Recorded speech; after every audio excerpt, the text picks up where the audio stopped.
Maulang-maulangan or magandang tanghali sa inyong lahat.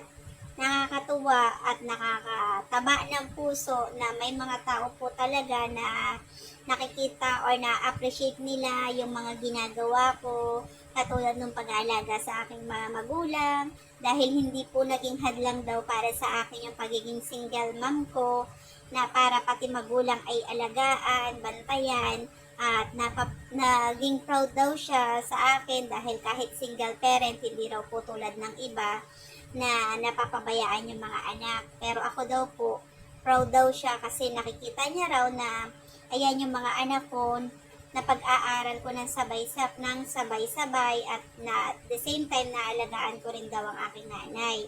So ang ginawa niya, pinadala niya ako bilang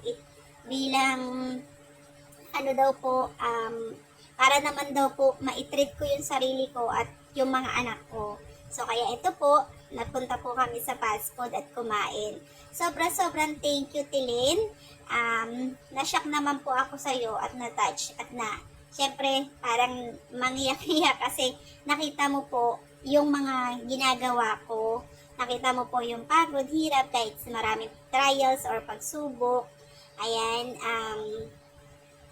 nakakatuwa lang talaga na may mga tao pang tulad mo na handang tumulong, handang dumamay sa gantong sitwasyon. Salamat po sobra dahil ayan nga po, talagang grabe na nakakaiyak na nakikita mo po lahat ng hirap, pagod, at kahit na ganito, may mga tao talagang tulad mo. Salamat po sobra, Tilin, kasi eto, kahit papano, nailabas ko rin yung mga anak ko. At the same time, ayan, sama kaming tatlo. Ayan na po yung request mo na i-treat ko yung sarili ko at yung mga anak ko. Kaya sobrang thank you sa bigay mo po.